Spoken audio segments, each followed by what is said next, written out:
Chapter 3. The Secret Diary of Cameron Baum. Monday. I resolve to learn a new word every day and include it correctly in conversation. This will aid my assimilation and benefit my vocabulary skills. This is called a win-win situation. Today's new word is bummer. I use it 3 times while seated at the breakfast table. DERKRESC. Damn it, we're out of coffee. Me, bummer. DERKRESC. What did you say? Me, I said bummer. Sarah CONNOR. What's wrong? DERKRESC. We're out of coffee, and that damn machine's giving me attitude. Sarah CONNOR. Quit whining like a baby and start a fresh pot. DERKRESC. And we're out of filters. ME, bummer. This is an excellent start to my new initiative. School. There is a note pinned to my locker informing me I have been drafted into the cheerleading squad as first alternate. A girl named Candace has broken her ankle and has had to withdraw. My new best and only friend, Becca Shaughnessy, congratulates me. You're in, yay for you. A couple of the girls wanted to veto, especially that bitch Louise, but I said I'd walk if they didn't give you a chance. Next practice is today in the gym after school. See you there. John does not congratulate me. John ushers me to one side and interrogates me. Did you break this girl's ankle so you could make the team? No.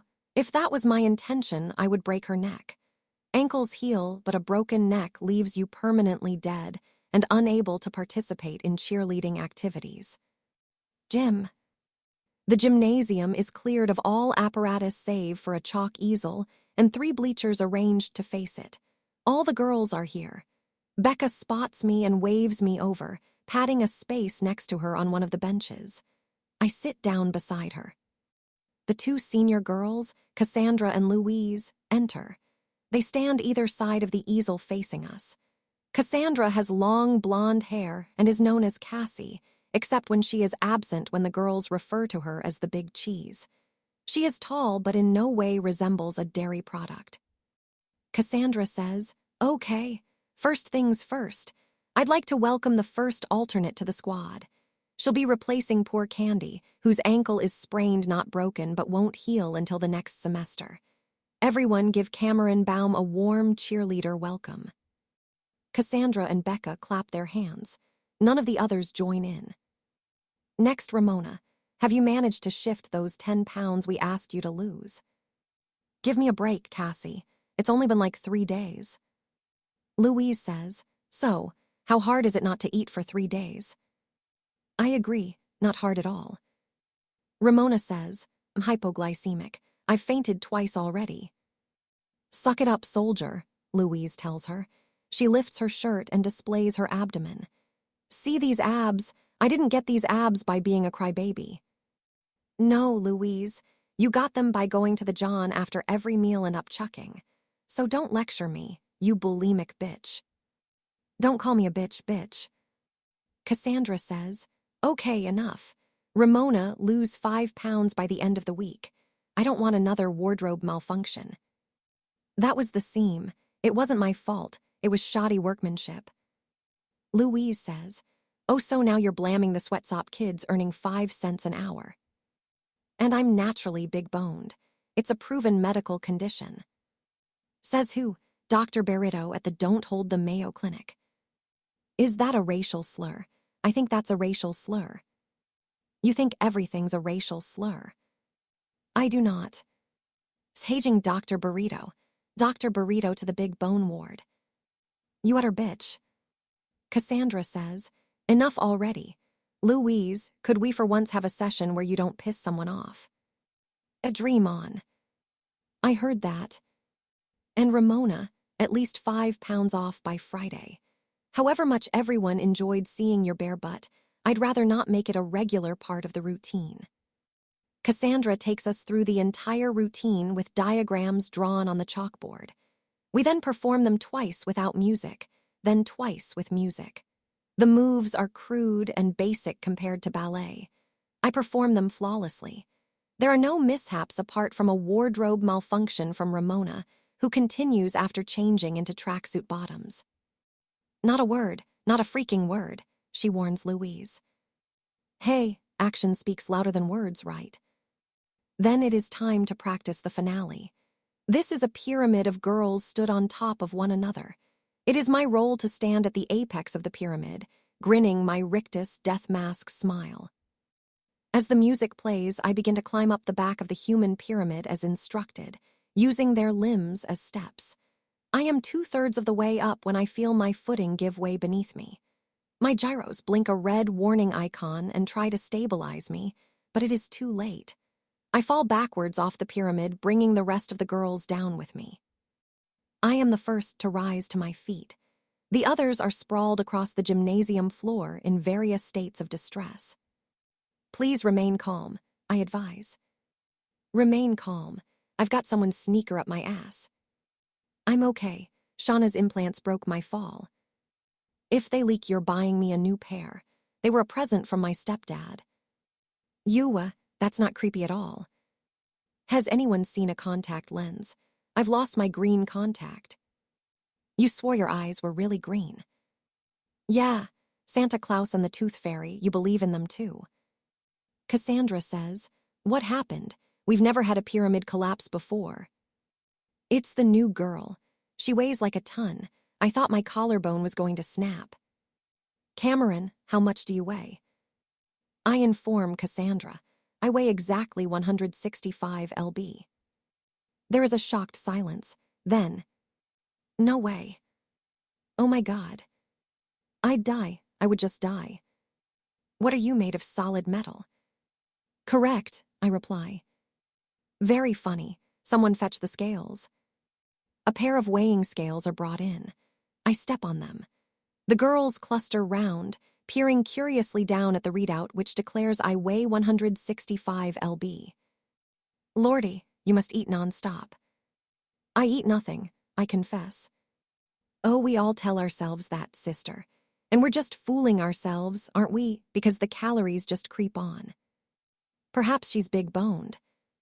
Again with the big bones. It's a proven medical condition.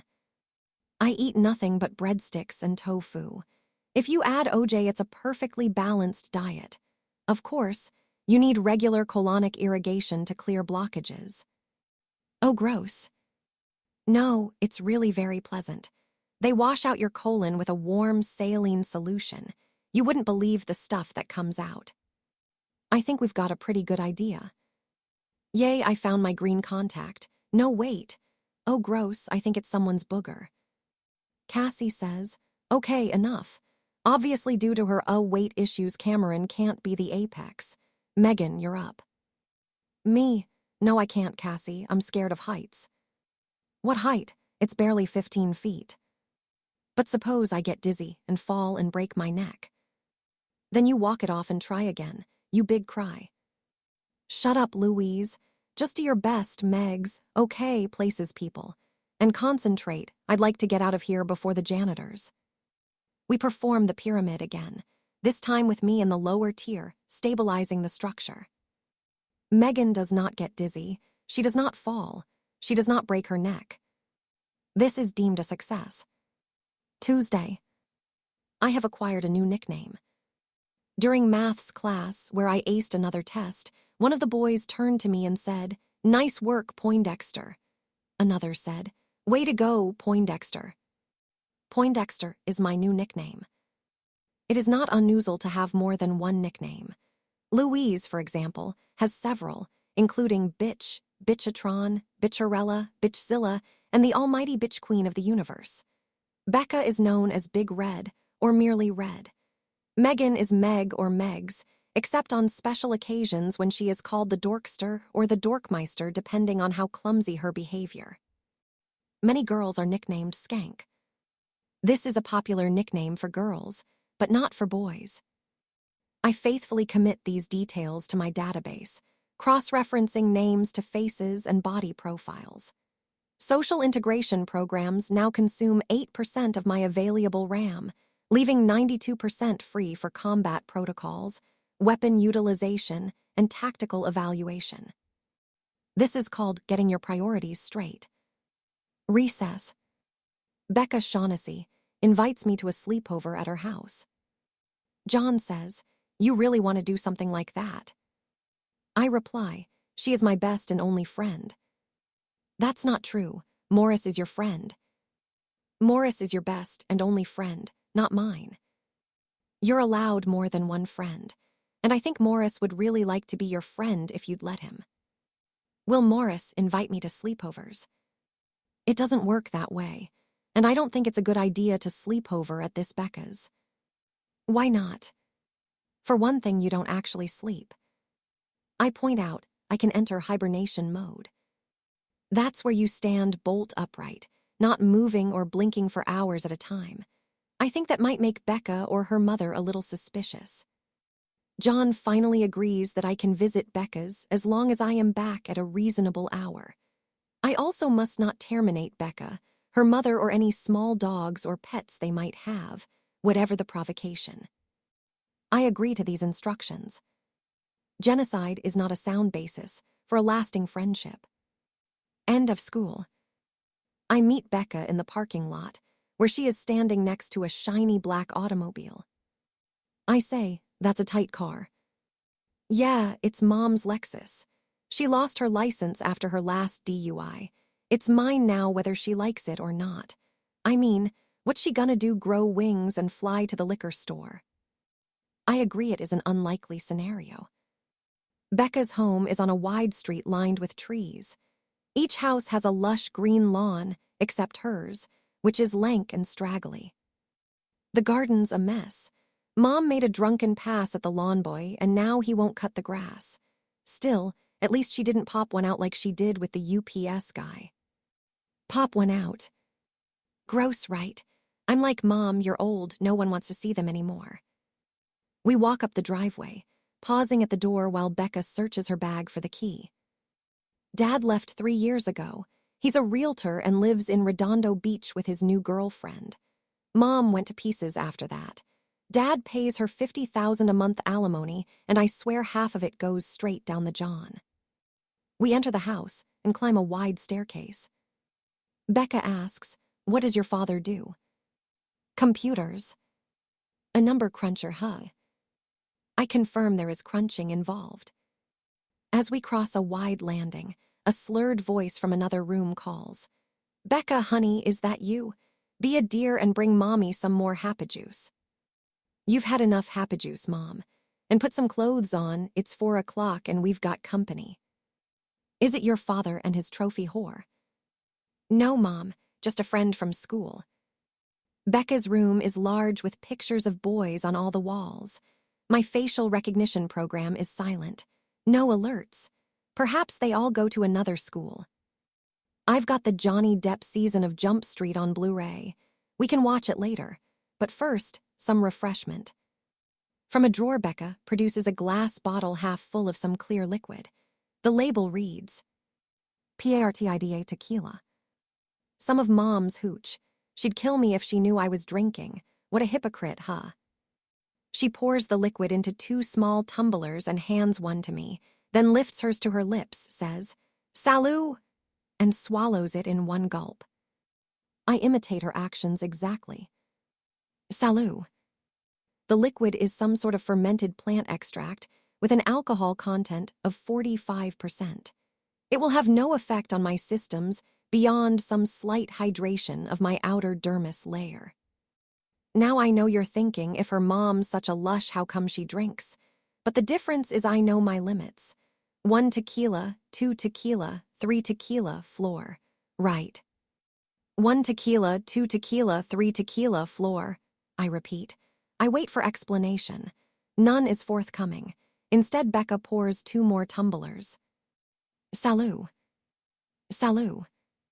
My peripheral vision notes sudden movement to my right. My combat programs go primary. Outside the window, perched on the narrow ledge, is a small mammal covered in white fur. It is only a pet. I power down.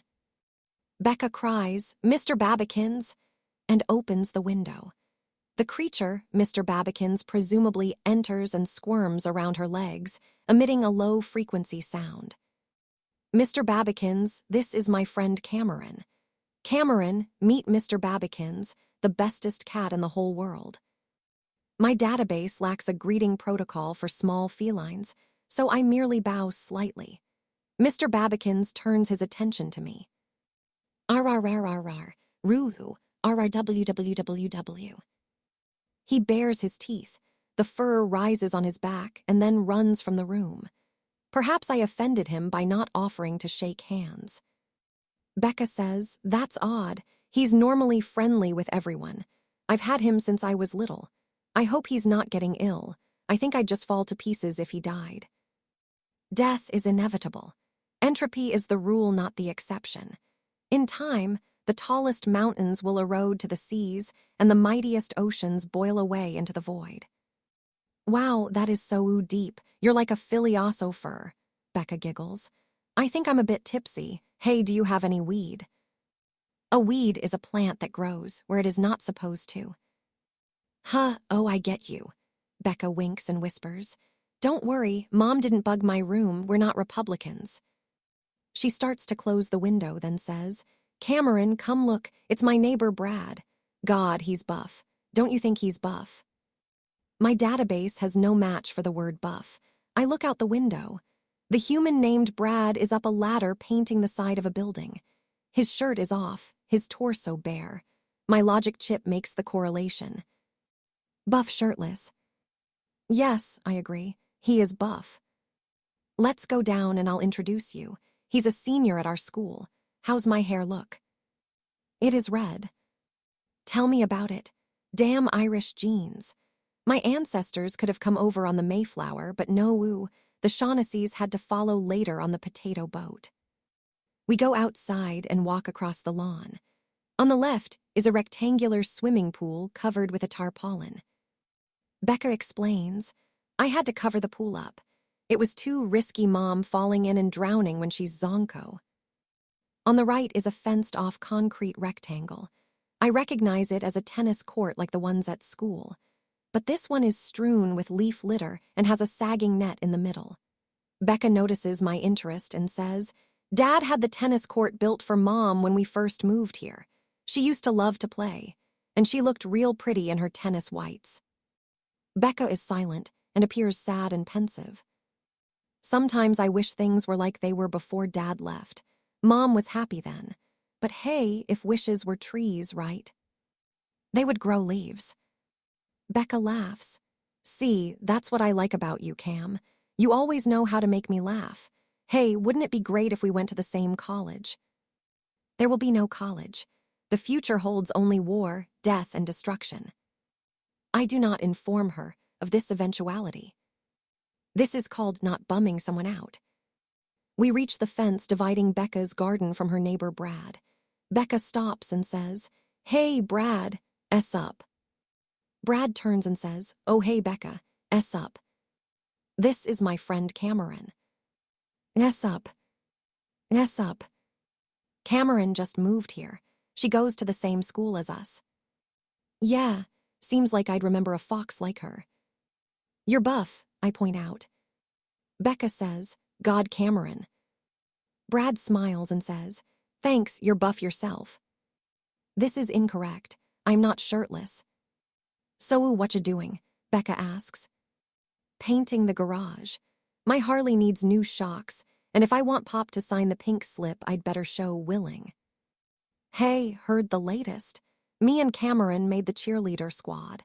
We'll be at the game this Saturday shaking our moneymakers. Congratulations. Thanks, you should see the uniforms. They're real skimpy, right, Cam? The skirt is so short people can practically see my cooch. Cameron, oh my God. Brad smiles and replies, I'll look forward to the show. Well, I think I'm done here. I say, you have missed a bit. What? No way, where? Upper right quadrant, 54 inches down, 23 inches across. Brad peers upwards. Damn, I think you're right. I better get the ladder. If you can see it, so will Pop. Brad leaves us.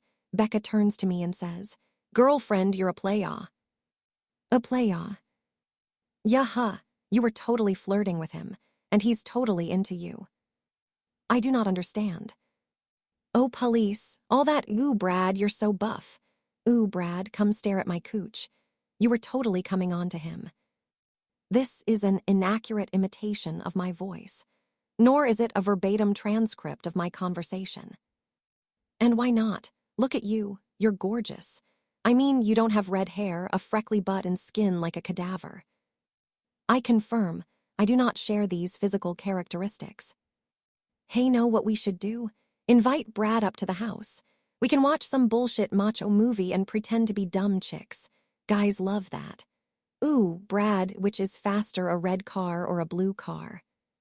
Speed is dependent on the engine power and skill of the driver. The color of the vehicle is irrelevant, I explain. But Becca is not listening. She is staring up the garden. Her mother has emerged from the house and is walking unsteadily towards us. Becca, baby, I can't find the bathroom. It's not out here, Mom. Go back in the house. Becca's mother's balance is compromised by the long grass snagging her heels. She topples over. Becca says, "Oh, sweet baby Jesus, what now?" I wasn't kidding about putting Betty Ford on speed dial. We walk up the garden and stand looking down at Becca's mother. She appears to be leaking a good deal of fluid. Becca says, "That's just great, that's just lovely." I do not believe she is being truthful. Wednesday. Derek Reese is gone. The police presence outside the Krowowskis has increased to 3 squad cars and a forensic van. This morning, Sarah Connor gave Derek Reese some money and told him to take all his stuff and lie low at a motel until things quieten down. She orders me to bury all weapons and ordnance in the backyard in case the police call and want to search the house. John and I are not going to school today.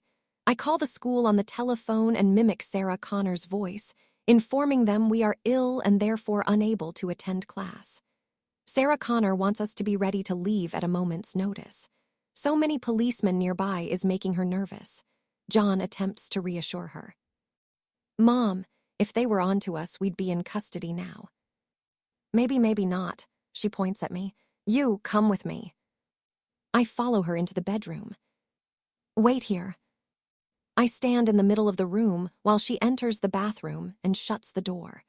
The room seems bare and empty, with the cases of automatic weapons and ammo canisters absent. Derek Reese once called this room the least feminine in the house. Sarah Connor did not appreciate this remark. When she reemerges, Sarah Connor looks different. Gone are the boots, fatigue pants, and t-shirt. She is now wearing a dress made from some shiny material. She turns her back to me. Here, zip me up. I fasten the zipper, starting at the base of her spine and stopping at her shoulder blades. I tell her, this is a tight dress. Any tighter and I'd need CPR. Sarah Connor turns around. The low front of the dress exposes 43% of her breast tissue. Do not pop one out, I warn her. You are old. No one wants to see them anymore. Sarah Connor stares at me. I'll keep it in mind. She crosses to the dresser and begins to apply paint to her mouth. This is a special sticky substance contained in small tubes. All women do this. It comes naturally, but I am a machine. It does not come naturally to machines. John says there is a knack to it. I am improving my knack. It is now 9 days since Derek Reese last told me I look like a hooker. This is called learning less is more. Sarah Connor reaches under her bed and pulls out 2 pairs of shoes. Which straps are the mules? She asks me. I do not understand the question. She selects the strappy pair and fixes them to her feet. Okay, let's get this over with. John looks up when we exit the bedroom. Mom, what's going on? She replies, I can't sit around the house anymore doing nothing. I'm going over there and find out what's happening. How? By seducing a cop. Cute, John. Stay in the house. If I'm not back in an hour, take her and the Jeep and go find Derek. Sarah Connor is gone 32 minutes and 17 seconds, during which John paces the breadth of the room 43 times and checks his watch 14 times. Once inside, Sarah Connor announces, "I got some new information." John says, "You or the dress." The gun she used to kill the dog was hot. It was used in an armed robbery in Pasadena 18 months ago. 2 men died, one of them a policeman. Ballistics matched the bullets. I knew this couldn't all be for some stupid dog. Do the cops have any leads? None. The Krakowskis have a watertight alibi for the night of the robbery. The police have no gun and no motive, just 2 bullets and a dead mutt. You, tin girl, what did you do with the weapon? It is buried under the yard with the others. When it's dark, dig it up and dispose of it. John, go with her and make sure she gets rid of it properly. Night. John and I take the Jeep. We head out of the city. John tells me he knows a spot where we can lose the weapon so that no one will ever find it again. The night is warm and sultry. We ride with the windows rolled down. I tune the radio to the police frequency. We listen to reports of robberies, arson, rape, homicides, and assorted acts of random violence occurring across the city. Sometimes I don't think we need Skynet's help in destroying ourselves, John remarks sadly. We arrive at a dirt road and drive down at a short distance. A steel-barred gate blocks our path. I get out of the Jeep and scan the obstacle for alarms. Nothing. I snap the padlock loose and draw back the gate so that John can drive through, then close the gate again. The padlock is ruined. I toss it aside. Ahead is a large sign. LOS, Angeles County Reservoir. Federal property. No UNAUTHRSD entry. John parks the Jeep, killing the headlights. The moon is full and provides adequate illumination. We walk to a tall chain-link fence topped with razor wire. I wrench a segment up high enough for John to duck under, then follow him. Not far now, John assures me. Watch your step. The reservoir is a large basin filled with fresh water. It is square-shaped and lined with bricks with a stone abutment extending all the way round. Wild undergrowth encroaches on all sides, forcing us to walk along the narrow stone apron. We reach halfway and stop. This is far enough. Got the gun. Okay, toss it somewhere in the middle. I calculate the dimensions of the reservoir, overlay a target graphic on my HUD, and throw the gun.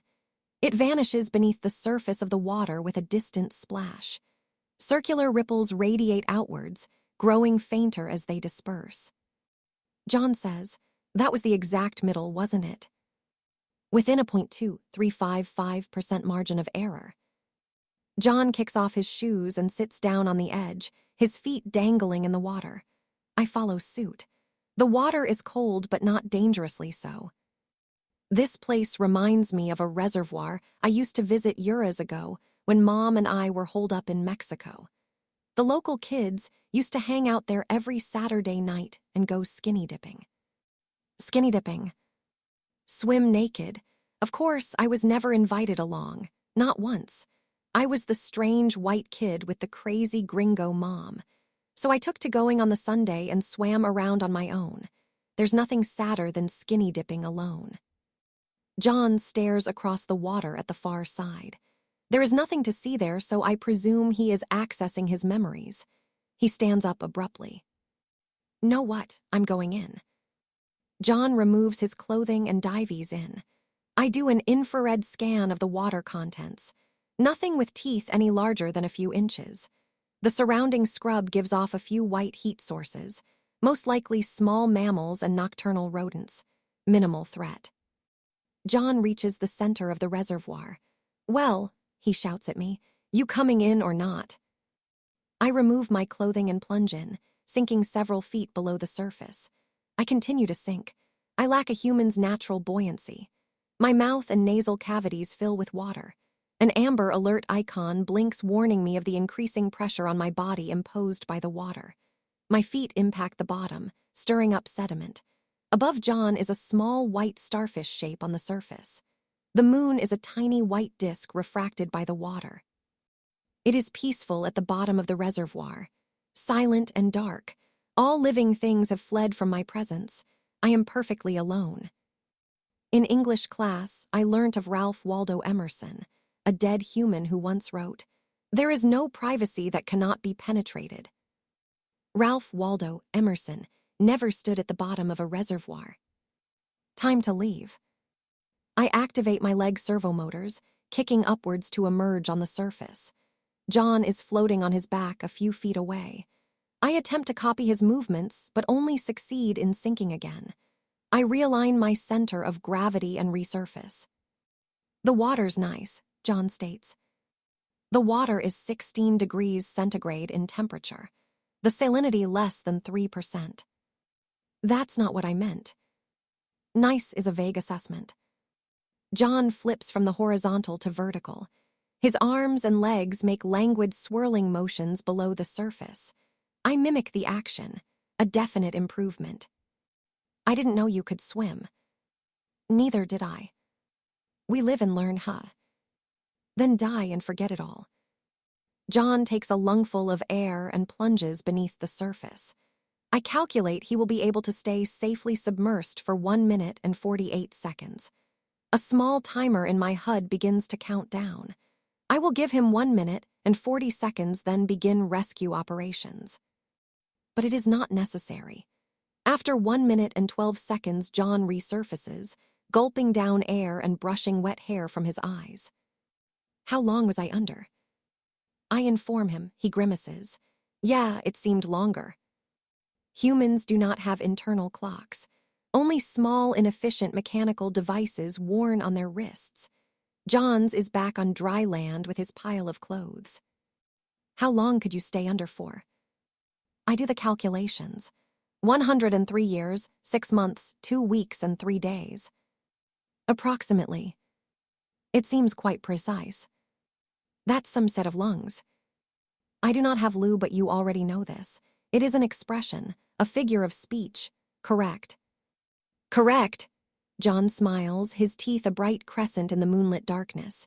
He is swimming slow clockwise circles around me. The circles become a spiral, closer, very close. Our bodies are almost touching. A police siren sounds, loud then fading away, distant, and receding from us, perhaps to one of the many crimes the city is prone to. "Come on, we'd better get going. Mom's probably starting to worry. You climb out first." Why must I climb out first? Who else is going to pull me out? Journey. With the Jeep's windows rolled down, my hair dries quickly in the warm night breeze. We pull up to a stoplight and wait for the glowing red light to blink green. The red reminds me of something. Becca Shaughnessy's nickname is Big Red, I inform John, or sometimes just Red. Because of her hair. Yes, it is those damn Irish genes. Hey, I'm a Connor, so I've got my fair share of those genes. I turn to face John. Do I have genes? He glances at me, then looks away. No, Cam, I don't think you do. Not even damn Irish ones. No, but hey, at least they won't turn your hair gray. Genes do this. Among other things. Bummer. It is not Monday, but the word feels appropriate. Home. We arrive home at 2:14 a.m. We have been absent 3 hours and 12 minutes. Sarah Connor is still awake. She strides briskly across the room towards us as we enter. Where have you been? I've been calling your cell for the last hour. I guess it was a poor reception area. Did you dispose of the gun? Yeah, that's not turning up any time ever. How are things here? The squad cars have gone. No cops left behind. See, it's blowing over already. A week's time it'll all be back to normal. Perhaps. I still want us to be ready to move at a moment's notice. Sure, we can do that. I wonder how Derek likes his motel. Just as long as he doesn't frighten the maids. I announce, I will need to borrow the Jeep. Sarah Connor says, how come? I have left my underwear at the reservoir.